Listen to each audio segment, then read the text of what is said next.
ছুটতে গিয়ে যখন কলসের সরোবরের জলে দিয়েছে, কলসির ওই যে কপ কপ শব্দ, ওই শব্দ গিয়ে শুনতে পাই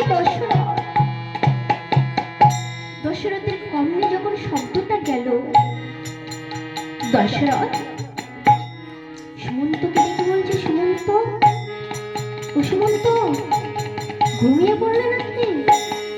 তুমি কি শুনতে পাচ্ছ? জলপান করতে এসছে। কই, তুমি তুল থেকে শব্দভেদী বাণটা দাও। সুমন্ত যখন শব্দভেদী বাণটা দিল, ওই শব্দভেদী বাণ কি করলেন?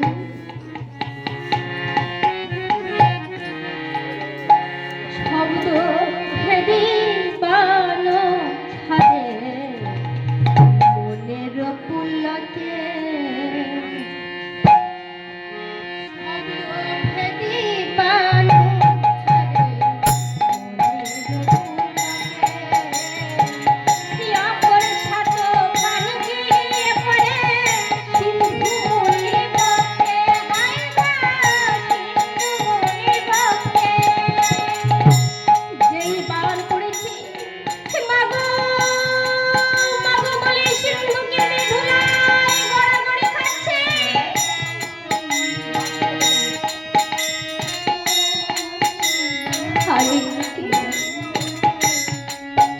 দশরথের সেই শব্দ কানে শুনতে পেয়ে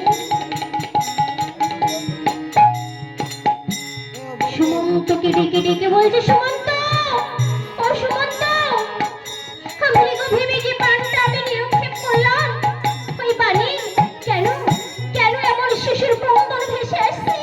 চলো চলো সুমন্ত, চলো, ওদিকে কিছু একটা ঘটেছে। তখন দুইজন কি করলেন? বৃক্ষ থেকে নেমে ধীরে ধীরে সরোবরের তীরে এসে দেখতে পায়